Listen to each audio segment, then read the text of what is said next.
Great. Okay, so let me just, I think I start the people here. Good.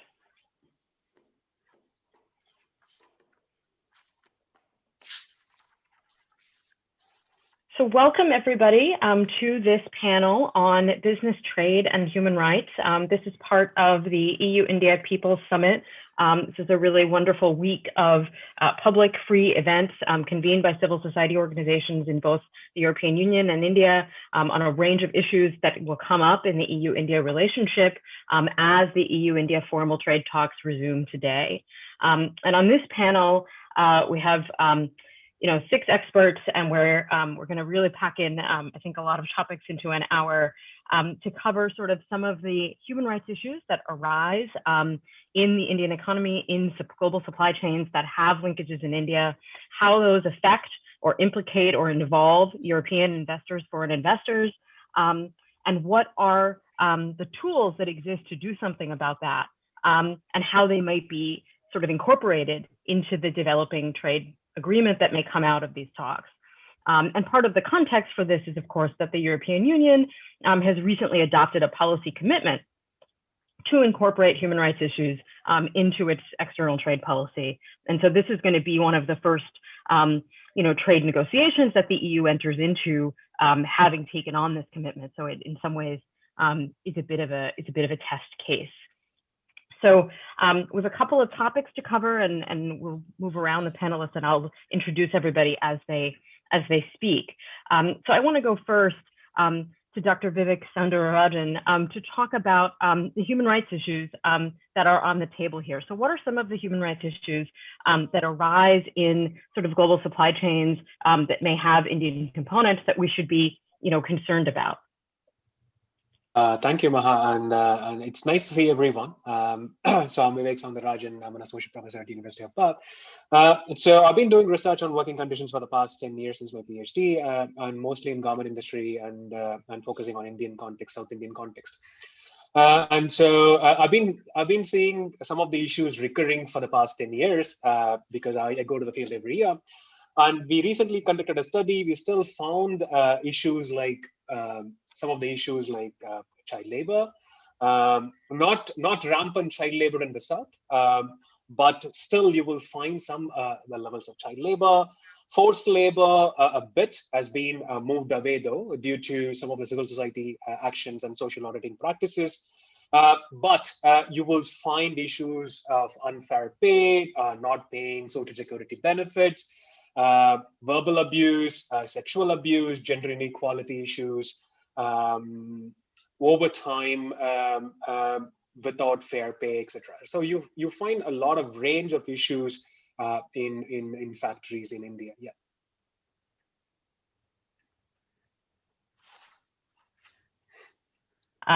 Thank you so much. So I want to double down a little bit more on the labor aspects specifically here, because they'll often be the ones that may be easiest in some ways to come up in these trade negotiations. So I want to pass the same question to Dr. Debashis Chakraborty, who works very specifically on labor and trade issues. Maybe you could unpack for us a little bit what are some of the labor issues in India and how they intersect with the trade regime. Thanks a lot. I was looking into after getting your mail, some of the recent concerns. And when I looked into the India-EU bilateral trade and investment agreement negotiation that started in June 2007, actually it's the labor issue, one of the major concerns that derailed the negotiation earlier. Now, if I need to see whether anything has changed over the period, by which India would now be more willing, I would say, to discuss the labor issue in today's context. If we start with India's first reached with the labor concern in the International Negotiating Forum, it was the Seattle Ministerial, the failed Ministerial, in which India vehemently opposed that labor issues should not be part of any trade agreement. Our objective at that point was it should strictly be discussed under the ILO forum, not in any trade forum. So, having said that, let me come to the current context of India in a very brief comment, what we can see in today's context. Well, we all are aware of the 2013 provision that in the Companies Act India made a provision that corporates need to spend a part of their return on CSR. So that was kind of a welcome move, but limitation of that had also been cited. I will spend my next 2 minutes on two of the more important issues that have come up. One, in the post-COVID world, how the corporates are going to manage their supply chain. I would look into that with respect to a few recent changes. A number of labor-related professions India changed during 2020, and the timing of that to change them during the pandemic heat period was questioned. So in that, a couple of things have come up. We have found like the Industrial Relation Code that has come up, in which the government has modified the number of workers with which the firms now needs the government permission for retrenchment, which has been increased from 100 to 300, implying that now firms with more number of workers can go for retrenchment, making labor unions unhappy and raising some question on, of course, the labor welfare or essentially the human rights provision of that. In addition to it, we have seen the government's encouragement towards fixed term employment with possible pay protection implication and the casualization possibilities. Also, some of the other related provision relating to the 14 days notice period for going for strike, etc. So whether there is a compromise on right to protest, etc. have also come. The next point I would like to add here is when I was looking into the draft environmental impact assessment modification, again 2020. So that is a marked change during the pandemic period, in which we find that the environmental impact assessment provision has been modified over the earlier 2006 notification. So we see in the current scenario, a couple of new provisions have come up with post facto clearance possible in the new draft as compared to a comprehensive environmental impact assessment. Also, the provision of environmental impact assessment based on a single season of data is another question area, whether that would really lead to a comprehensive option, because the overlapping generation framework in environmental impact assessment is quite well known. So the implication on environment as well as the communities living in close proximity as a result of this modification is one of the very significant consideration. Now the question is, to sum up, why the government is undertaking the changes as we see in today's context in a pandemic period. One of the options we all noted, the country is witnessing a trade deficit with respect to the world, with respect to the free trade agreement partners. So my hunch is one of the reasons why we moved with respect to the change in labor code, the change in the environmental impact assessment was to give the firms a greater operational flexibility. So the short run perspective is understandable, but the long run implication is to be seen. I will stop here with my initial comments. Thank you. I want to bring in here Dr. Danielle Sharma, who is both a scholar and a legal practitioner and has been advising companies on some of these issues. So I want to get a sense of how are companies already dealing with some of these issues. And here we've heard about labor, about issues of inequality and oppression, about environment and kind of community human rights. How are the European companies that you sort of work with and analyze already incorporating these issues into their supply chains and into their sort of supply chain management? Yeah, thanks, Maha, for having me, inviting me to this great panel. So as you said, I'm a lawyer in an international law firm, and we see quite a bit of practices by clients. What I'm going to speak about now, of course, should not be linked to any specific clients we work with. So far, as everyone on this panel will know, there are no mandatory legal obligations on companies. Almost no, I should say. to deal with human rights in their supply chains, human rights or sustainability in a broader sense. So what we have also seen, though, in the last, I would say, 10 years maybe, is an increased interest in international companies, in clients, that are trying to deal with these issues on a voluntary basis. So, and in addition to that, there's of course also soft law, like the OECD due diligence guidance for responsible business conduct. And there's of course, importantly, the United Nations guiding principles of 2011, which set out some of potential activities that clients that companies could take to deal with human rights issues. And then you also have the sort of role models internationally, like the Norwegian government fund that has started a few years ago to pull out of investments in companies that deal with or produce weapons of mass destruction and similar stuff. But the majority of clients that want to deal voluntarily with human rights and other sustainability issues focuses on contract drafting and contract execution. And there are a few points that we advise them to take into account, and what most of them also do. The most important, of course, is to run a proper due diligence of your potential supplier before you agree on a supply contract with this company. So know your supplier, know your supplier due diligence. And larger clients, of course, are able to do that in-house. But then there's also external experts who offer to run these exercises for smaller, medium-sized companies that cannot do that in-house.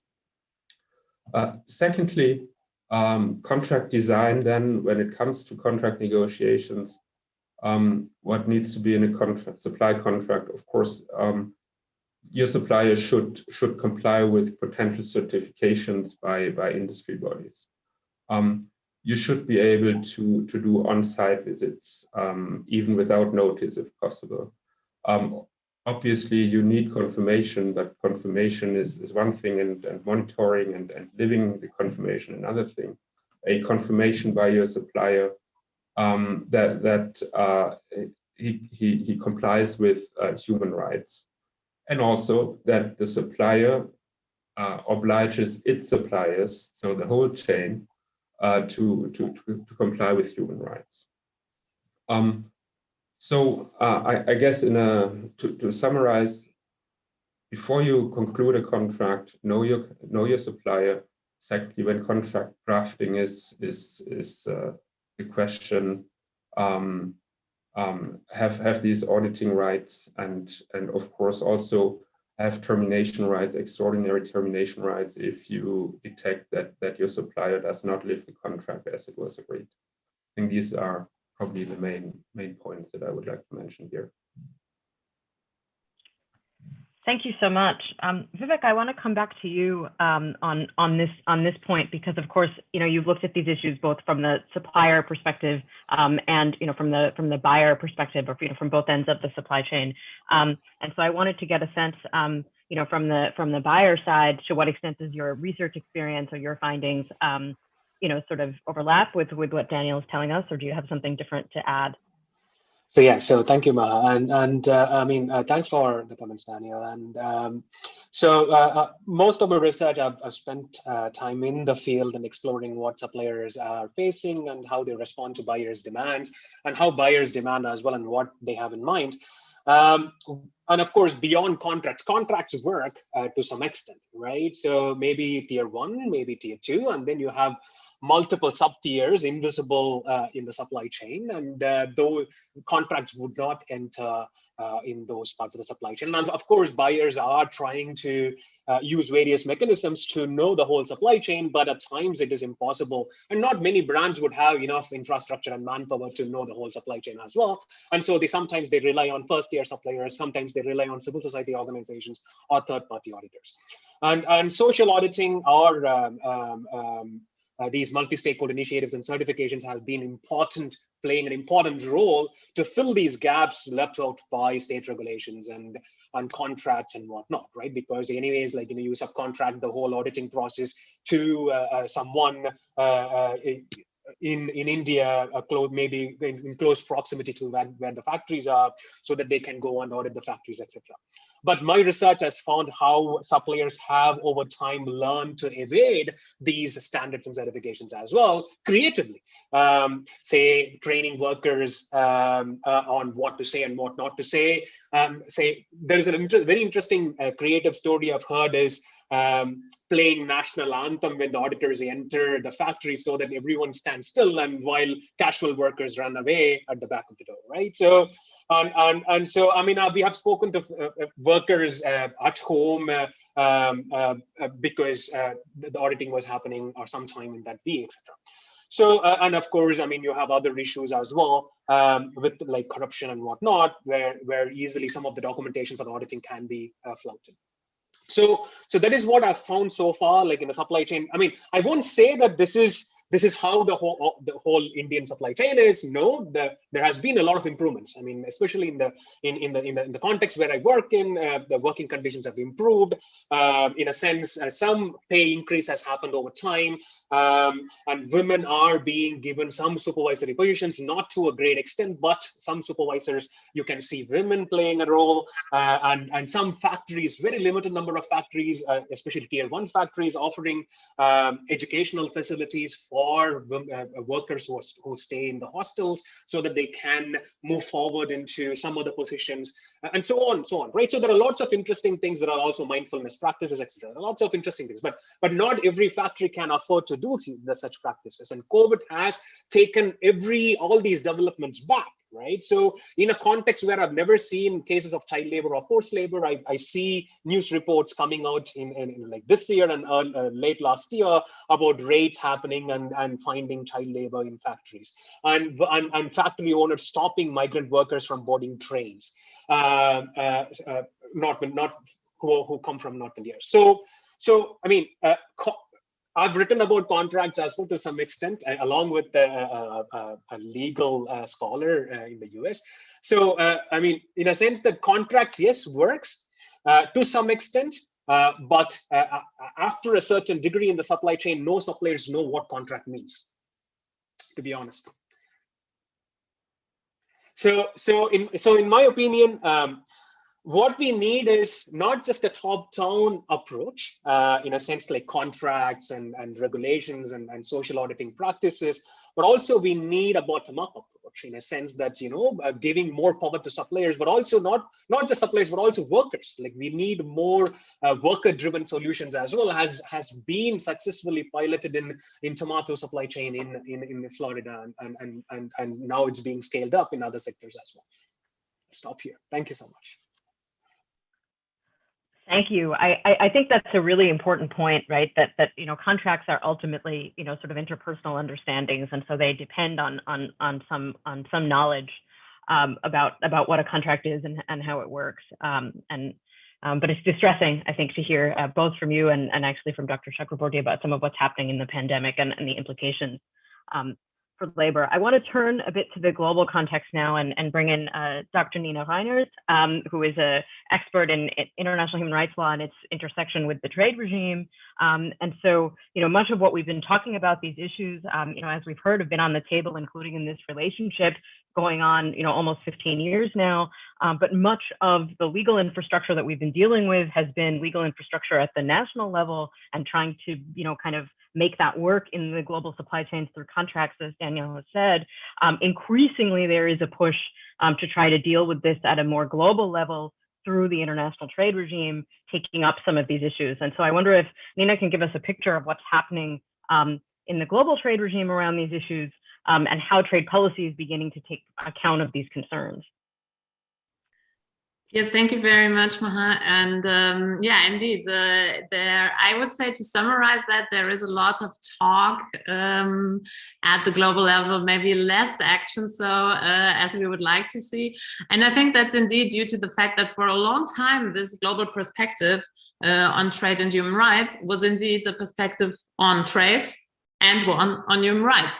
And so, yeah, we heard already very interesting insights into all these developments with regard to labor rights. So I'm not going into detail in that regard, but I just wanted to bring in maybe the UN perspective, because this is also the focus of my research. And we see here that, for example, the General Assembly in 2012 in a resolution affirmed that human rights have to be a guiding consideration for multilateral trade negotiations. So that was something that came up in 2012, so not so long ago. And the resolution basically calls for mainstreaming, especially the right to development, and strengthening global partnerships for development within international trade institutions. So then on the UN level, we have, of course, the whole human rights system, and this is indeed the focus of my research. And here we can see also, with regard now to the negotiations or the potential agreements between EU and India, we can see that, of course, both EU states and India are committed to most of the UN human rights treaties. And thus, they all have obligations under international human rights law, and that is to respect civil and political rights, economic, social, and cultural rights. They all ratified the CEDAW Convention, so accepting obligations for women's rights and for children's rights. So that is the status. And the human rights regime, I think, is the more active partner in trying to find overlaps between human rights and trade than the other way around. So of course they know that the global trade and investment regime has a profound impact on human rights, and that especially given because the promotion of economic growth in itself does not really lead to inclusive, sustainable, and equitable development outcomes. No? So while there is a lot of progress from the perspectives of human rights, maybe with regard to trade, we just heard about the Business and Human Rights Treaty negotiations, for example, we cannot really see the two fields as already pretty well connected, also because they are not addressed with the same intensity from the other side. So when I look at the title of our panel, I think at the moment we're still concerned with linking business and human rights. And we know that the process for a legally binding treaty is ongoing. And we also might know that the EU did not really play the supportive role that most of the stakeholders involved in pushing for this treaty were hoping that the EU member states could play. And to some extent, they even acted as a blocker for the working group. So, and then coming to the EU side, indeed, the European Union is obliged through its treaties to promote and respect human rights in all areas of its external action, and that, of course, includes trade.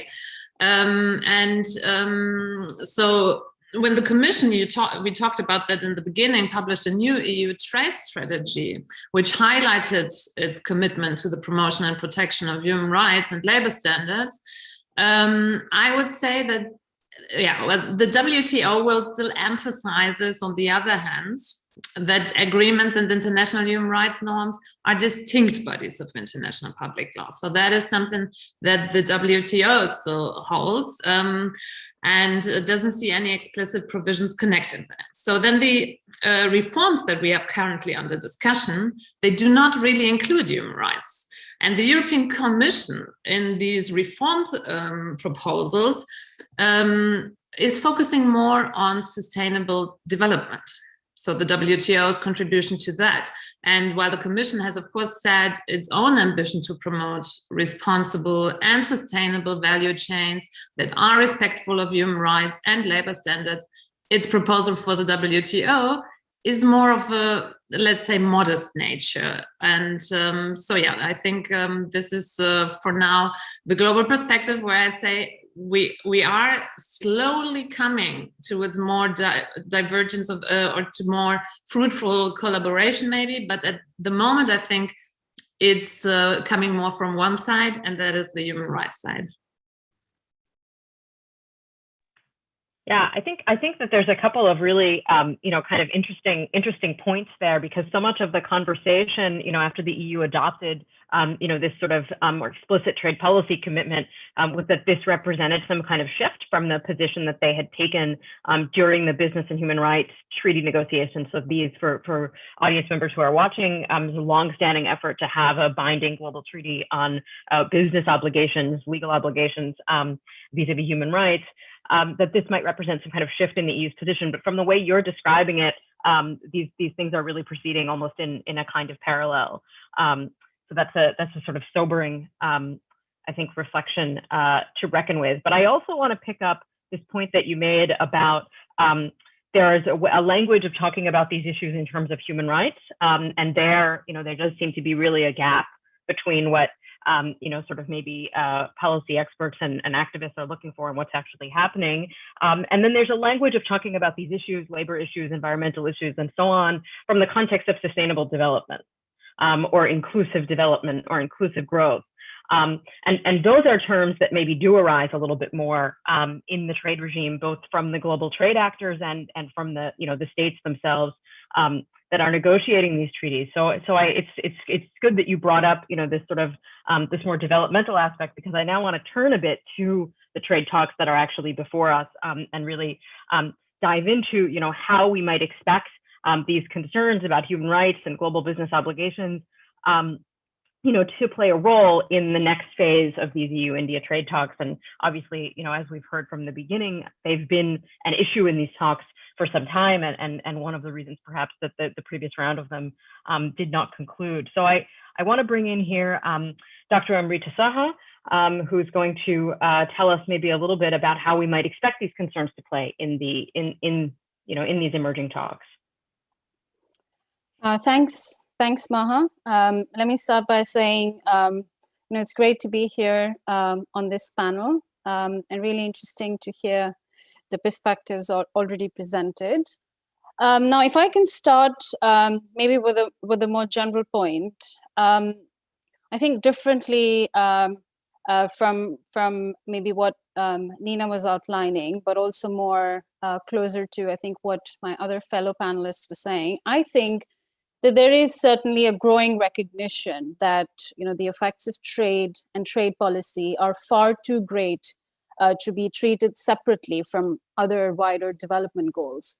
So I think the need for sort of these broader trade policy objectives that acknowledge the importance of human and labor rights and consider especially how these may be intertwined, though all of that, you know, needs a lot more work, would be important. So we should, you know, in the direct answer to your question, we should expect concerns about human rights to be pursued and very much be part of the EU-India trade talks. However, I think at the same time, it is important to note that trade policy per se cannot provide all the solutions. So there is a need to think of these concerns also as complementary goals. So the use of trade tools in support of, you know, some of these goals more specifically. And I'd like to make sort of a couple of points in respect of EU as well as India and the bilateral relationship. So when we look at the EU, of course, the Lisbon Treaty is at the center of, you know, its external relations, and EU strives to be sort of a global influencer when it comes to human rights enforcement. You know, the success of it is, of course, debatable, but it is certainly in a position of strength and leverage to do so. And so if you think about trade, then the major route that the EU has is sort of the insistence on placing some of these non-trade issues, like around human rights, around labor laws, in trade. So how is that done? That's done in a couple of ways. So for example, if you look at preferential market access, often that is conditioned on compliance with some of these, you know, non-trade objectives such as human rights, etc. There's also EU's generalized system of preferences, or the GSP, which is, on the other hand, a unilateral scheme. And the EU often makes eligibility conditional on, you know, human rights compliance, labor laws, etc. So these exist in principle. However, when we look at trade policy in practice, when we look at bilaterals, there has been limited scope. Why? Because, you know, the WTO, of course, emphasizes the reciprocal nature of bilateral trade agreements. However, when it comes to the unilateral scheme, of course, the GSP preferences can be suspended if, you know, the conditional eligibility is not met.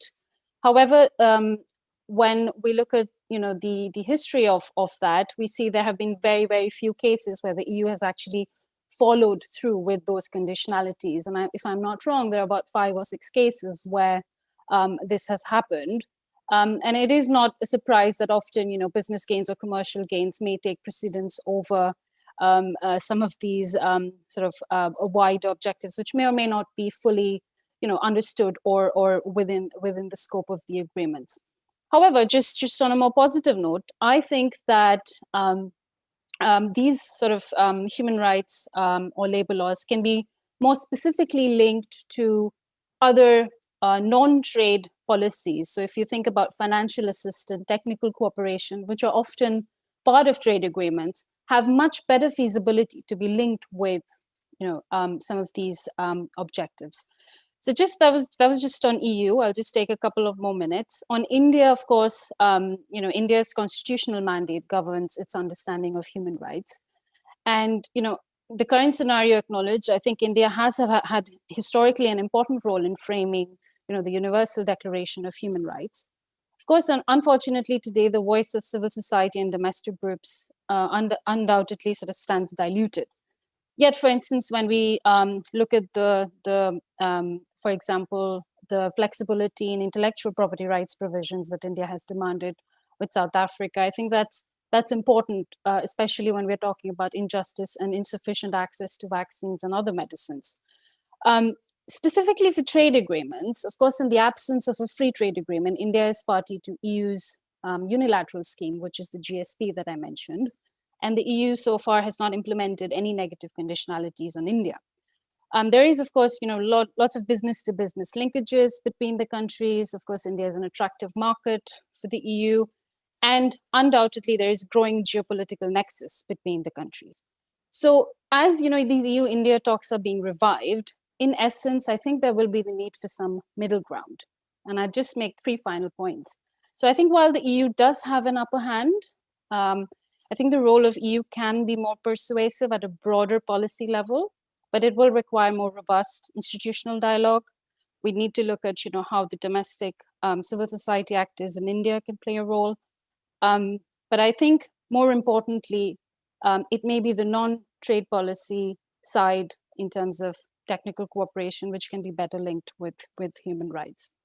And I think given, however, the current landscape, I think there is room or space to sort of look at some of the economic trade-offs around trade policy closely. So, for example, you know, the Germany's ask about auto parts, etc. But the obvious opportunities are in digital trade and cross-border data flows. I think there's a lot of scope there. And finally, I think there is certainly a pressing need for dialogue in human rights. However, an agreement cannot be skewed. So there would be need for mutual understanding to find the way forward. And I think the EU-India human rights dialogue has made some progress towards such a balanced approach.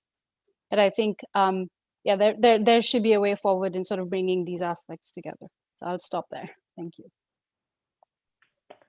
Thank you, Amrita. Just a really, you know, a very rich contribution, I think, in terms of situating the trade and human rights issues in these wider, you know, kind of development, broader kind of development paradigm and some of these other non-trade channels of policy that obviously are part of the picture of a large international relationship like this. I want to bring in now Professor Sangeeta Khorana, who is both a scholar of trade and many of these issues, but also has a lot of experience advising government bodies on you know, sort of trade and related developmental issues. And so I wonder if you can bring us you know, both a scholar's perspective, but also your practitioner's perspective on you know, how these issues may be incorporated into this emerging chapter. You know, of these talks, and maybe you know, what some of the trade-offs may be. And I think Amrita's already given us a sense of maybe that there may be some challenges to doing that. Thank you so much for having me. And yes, it's a pleasure to be here. And Amrita, you've done a brilliant job. you've already mapped out how we can expect the talks to unfold. So what I will do is I will not go into the trade dynamics, but I'll look more from the business perspective and from the Commission's perspective, because these are two perspectives that I think I could provide some information on. So the previous speakers have alluded to the important role of businesses in human rights. Now, and I completely agree and concur that businesses play a very important role in the growing discussion on human rights. And this is primarily through supply chains, and this was alluded to. But one thing I would also like to highlight here is that it is business to business relations are also getting increasingly important. So businesses are playing a role not only through global value chains because they are interlinked, but also business to business relations. Now, the role of these businesses, now, if you ask me about how they can feed into trade talks, there the businesses basically can play a role at two levels. One, they can influence through action. And this can be done at the local level and also lobbying at the international level. Now, the next level they can feed in is via oversight and implementation, because this is something we have to think it through. If we propose an inclusion of human rights clause in any trade agreement, we have to start thinking about how is it these will be implemented? What will be the oversight mechanism for this? What kind of consultations will be ongoing?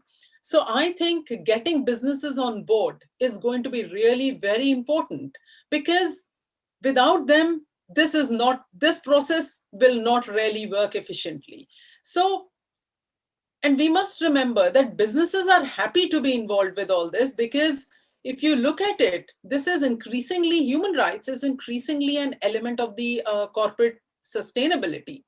And businesses already have an integrated human rights in their day-to-day operations. So they are basically constantly assessing, they are managing, and they are addressing risks.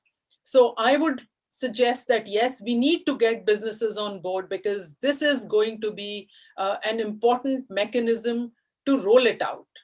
Now, let's look at this issue of human rights and including clauses or an agreement within the trade context from the Commission's perspective.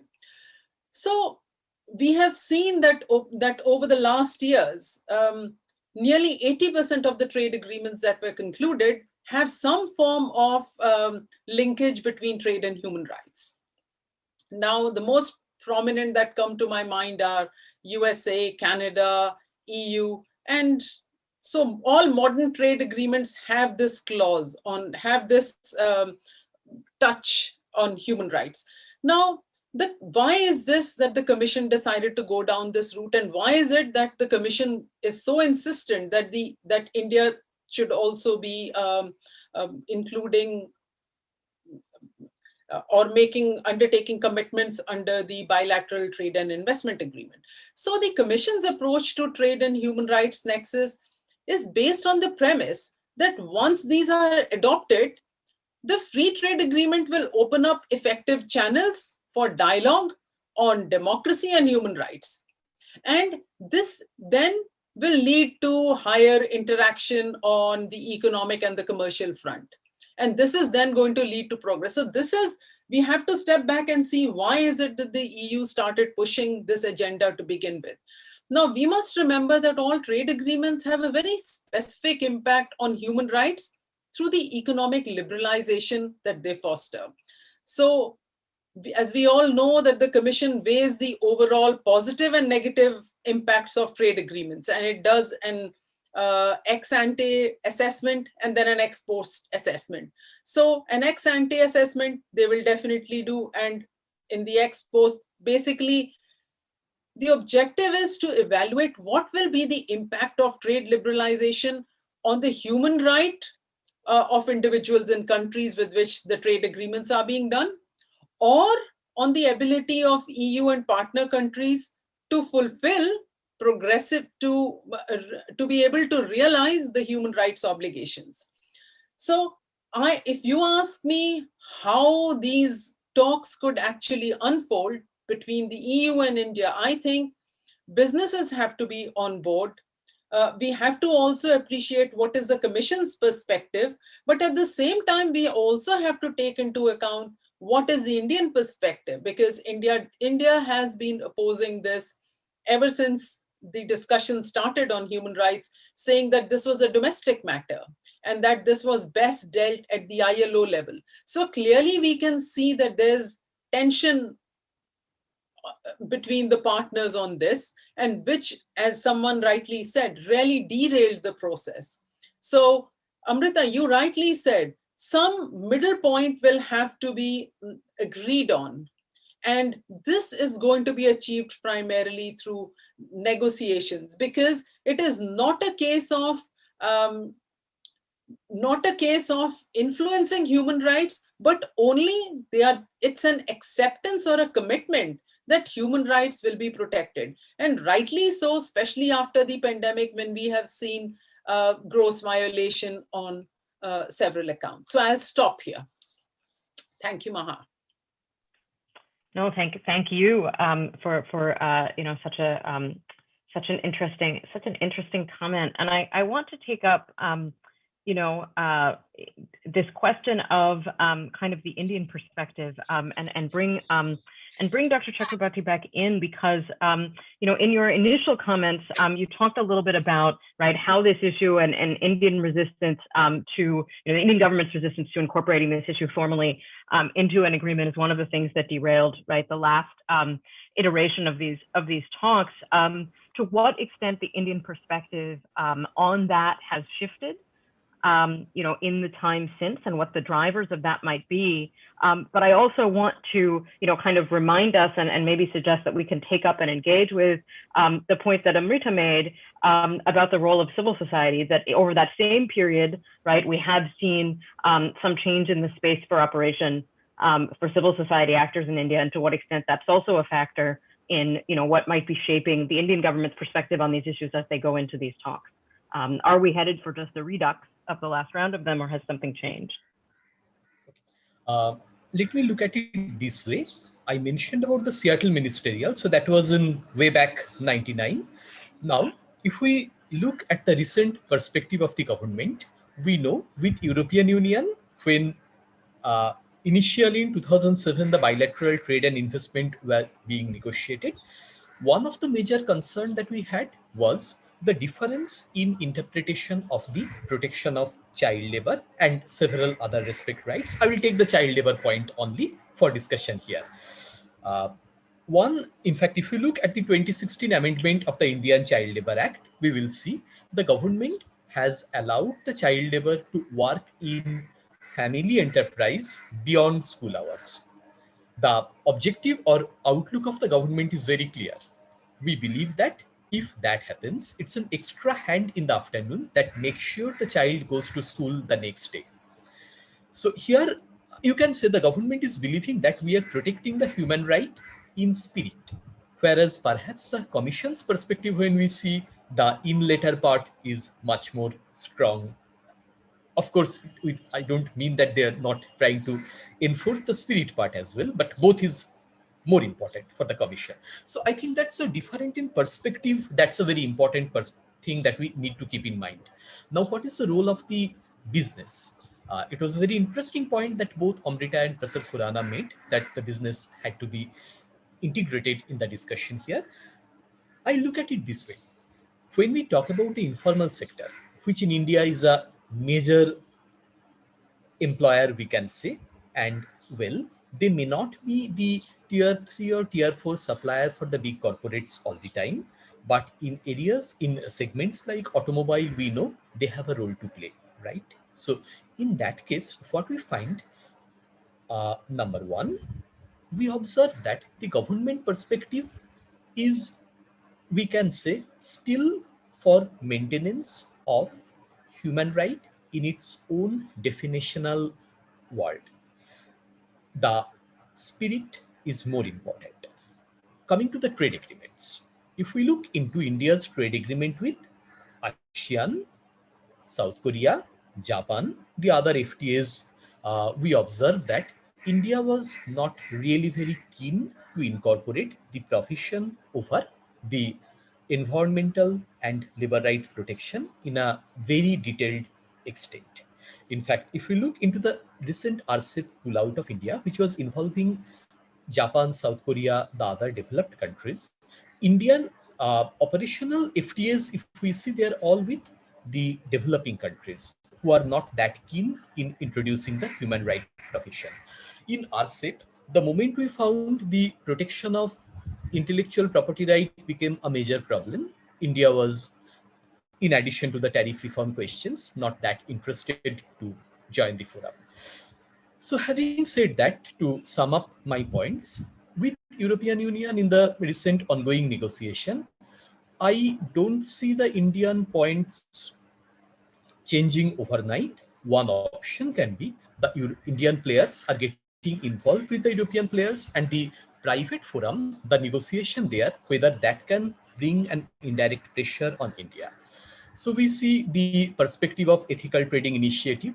We see the various voluntary standards that already exist, which the Indian players had to conform to if they're trying to Europe. So there is a lot of informal improvement that has actually happened. The Indian firms will not really go for human right violation profession in their supply chain that they perhaps would have done earlier. So that I think will be much more important, that through the business channel, whether the pressure can mount on India, the government, and it can actually go for the reform in letters as well as bill. I'll stop here. Thank you. As you bring us back, to what's actually happening, between the parties that actually trade, which is to say businesses, and what's happening in these kind of private regimes. I want to turn the conversation back a bit to Dr. Sharma, to think about sort of how some of these provisions, even if they're adopted as standards in these trade agreements, ultimately, right, need to be implemented and enforced, right, at the level of, these private sector actors. And so I wonder if you can speak a little bit to, how, from your perspective on these supply chains and advising businesses, them may be viable to sort of implement and enforce, sort of these standards. And I want to draw everybody's attention, in answering this question. We've had a question from the audience that may be relevant here, and I can see some discussion is taking place about whether sort of there are technological solutions that may allow for stronger enforcement of these standards if they're adopted around, sort of artificial intelligence or other technological tools. To bring a little more teeth to these standards, whether they're private standards or whether they end up being public multilateral standards. Yeah, thanks, Maha. So let me deal with these three different topics. One is implementation in practice. The second is enforcement of obligations, and the third is technicalities like artificial intelligence solutions, for example. Now, starting with implementation, I think everybody knows that a trade agreement a bilateral trade agreement has two parties, and these are at the government level. Whereas, of course, private parties usually, unless you speak about investment arbitration, but usually there are no direct obligations derived from trade agreements for private parties. So what I would expect following an agreement on human rights issues is that both sides try to implement these in their national laws, or in the EU, the most efficient way would be to have that in the directive that's on the table now about corporate due diligence and accountability. And that's how you implement these obligations for private players in the market. When it comes to enforcement of these obligations, ultimately, if a party wants to enforce a right, it has to go to court or to arbitration. And here I'm talking about private relationships, so private arbitration, commercial arbitration, or litigation. I'm not talking about arbitration or litigation between governments. So I'm talking about the level that's below that. And how would then obligations in a trade agreement be enforced in private arbitration? well, the arbitral tribunal would have to look at the question whether the claimant, the claiming party, does indeed have a claim. And if the other side, if the defendant party says, no, you violated human rights, and look here, this is in the statute that's to be applied by the arbitral tribunal, then this is the way to really enforce these obligations that were out at the beginning at the BIT level. So in other words, if a claimant is trying against human rights to make claims, enforce claims, then the tribunal would say, no, you don't have that right, or your claims, your damages claim might be reduced because of your own non-compliance with human rights obligations. Now, thirdly, how can companies implement obligations, human rights due diligence, and monitoring obligations? And their AI, artificial intelligence, is of course a tool that we will see more often in the future. My own firm is developing with an external consultant a solution for that. And I'm sure there are various other players as well in the market. But this, of course, will take some time before the majority of players in the market can use it. My expectation is that we will see new consulting businesses arising in the short term or medium term before the AI solutions get to the market. And these experts or consultants will probably deal with implementation at the company level of the EU directive or other national laws, as we have seen them in the Netherlands or in France, or we will see in Germany probably in 2022. So there will be consultants advising companies how to implement these obligations. Thank you. I want to pass this question briefly back to Vivek Soundararajan, because you raised the concern in your response in the chat. As we've heard, right, a lot of these tools are being developed by international consultancies, by legal professionals, by technology professionals who are working very closely with businesses. And you drew our attention to the question of the role for worker involvement here. So how do you see that? Is that something that's realistically feasible with the suppliers that you work with and study, that they would be able to input in a meaningful way into these solutions? You're muted. Yeah. The short answer is for now, no. In a sense, whenever you say you want workers to be more involved in these issues, immediately the suppliers will switch off and the deliberation table is closed, right? So just give you an example, we recently released a report based on research, and we were very careful in coining the whole report. We never used the term modern slavery in the report. We understand that, highlighting negative issues will lead to disastrous business consequences. So we highlighted some of the positives, right? So in the report, we started with the positives, and we also highlighted the negative issues as well. And so the suppliers did not attend the event where they initially agreed that they will attend and publish the report, but later on reading the final draft of the report, they did not attend the event. So that is the kind of engagement so for now, they're all in the defense. They immediately take a defensive stance. Immediately, you open the mouth. You utter the word human rights or labor rights. They will take a defensive stance. They will say there is a conspiracy against us, that you guys are coming down from Europe and UK. They have told me face to face that you are not the son of the land anymore, and you are one of the conspiratory instrument. And so the idea is, for now, very limited engagement. I won't say there are no progressive suppliers at all. There are progressive suppliers who are very interested in testing new ideas and experimenting with the new training techniques and whatnot. But I didn't see that kind of an approach amongst many major suppliers. And the problem is not just the suppliers, the problem is the whole business model, isn't it? So in a sense that that is one of the biggest elephants in the room that we have to address, right? And I mean, the fast fashion, the time pressure and the cost pressure and the flexibility pressure. There are about like 20 seasons per year and they have to change every month. Within a month, there are multiple seasons as well, right? So and there is constant labor scarcity, increase in cotton price, and there are so many issues, and all these are like absorbed by the suppliers. And so the whole business model of value distribution and value creation has to be touched upon within, I don't know if it can be touched upon within the policies and trade agreements. If we don't deal with those issues, value distribution issues at all, our business model transformation, I don't think we will see any changes in suppliers' approach.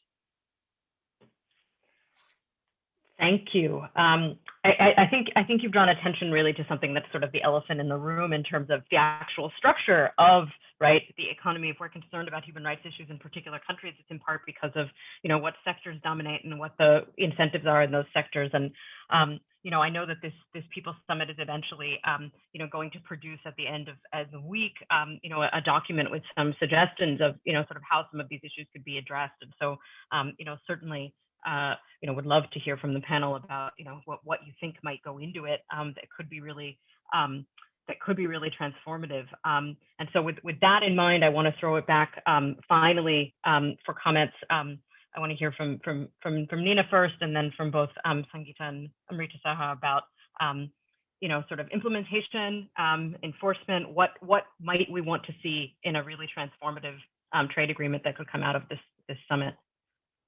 So maybe Nina first, and then. Yes, okay.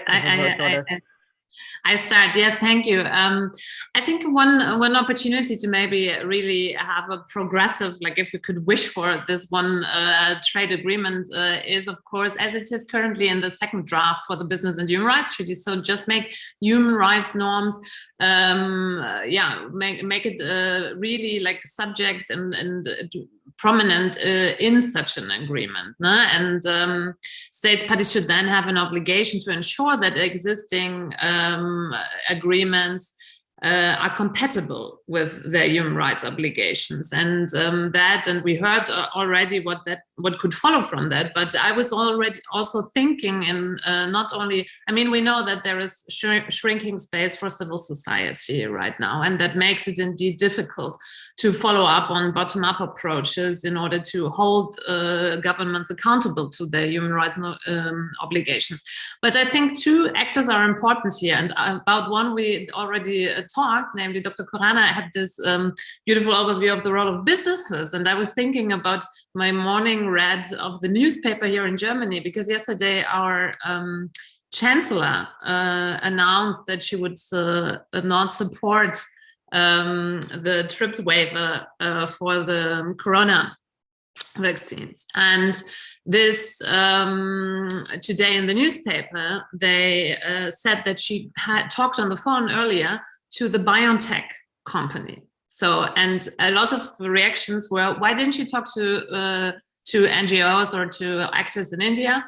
Or why didn't she talk to someone from COVAX and the People's Vaccine, for example? So I think businesses are very important here. And the second point I wanted to highlight was that courts also could play a potential role. Of course, domestic courts. We don't have them, of course, at the international level yet, but the domestic courts can play a very important role for the implementation of such a trade agreement. And we've seen that in India, for example, the Constitutional Court regularly references human rights obligations under international law and that decision. So yeah, I think these are the two actors maybe that I see as potentially relevant. Great, thank you. Sangeeta, Khorana, what might we, to whom might we turn for implementation and enforcement here? Or what might we want to see come out of these talks that would help? Thank you so much, Maha. Let me just briefly touch on what is the main mechanism today. So the main mechanism in current EU's agreements is an essential elements human rights clause. Now, this I must now mention here also in the same breath that this is more than just a legal mechanism. And this is definitely not going to go down well with India. It will not be acceptable, and we've discussed this. So answering your question, who are the other stake partners we can get in here to make sure that human rights are protected? Now, I think this has to be a concerted approach where we have all the stakeholders on board. As Nina rightly mentioned, yes, businesses, governments, but at the same time, I think we also have to remember civil society, NGOs, and citizens as well, because we must remember that there are different aspects of human rights here. So let's look at these aspects, which are damage to health, child labor has been mentioned, depletion of water resources, discrimination on grounds of gender. So I think this has to be an approach which has to encompass and include not only businesses or governments or lawyers or courts, but also civil society and go down to the grassroots citizen level. That would be my take on it.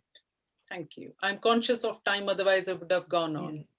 No, that's okay. I'm going to give Amrita Saha the last word, but I think it's so important to draw attention to the role of civil society, especially given what has been happening in India recently and some of the concerns about the scope for civil society. I think it's important that it's those of us who are interested in issues of trade and business and the economy also pay attention to those developments, which sometimes that conversation is happening in a different room. Amrita Saha, the last word.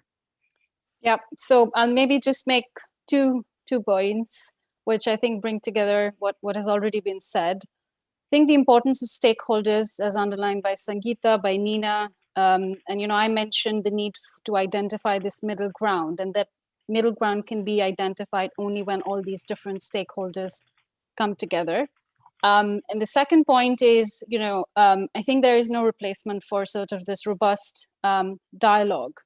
But when it comes to trade and trade policy, there would be need for some enforcement mechanisms. And, just to say trade policy doesn't have all the answers, but using those trade policy objectives to link with human rights, with those other policy objectives would remain important. And finally, I think there needs to be some mutual understanding of the different sensitivities that are in both countries. So I think with that, I'll just conclude. Thank you. Thank you for this great platform. Thank you. Thank you, and thank all of the panelists for their really rich contributions, and to the EU-India People Summit for having us. We have ongoing panels taking place the rest of today and tomorrow. I want to say there's a panel starting right now that will take up some more of these issues, looking at labor issues specifically and the role of trade unions. So please do visit euindiasummit.com and join us for many of these panels over the next couple of days. Thank you to all the speakers for this really wonderful discussion.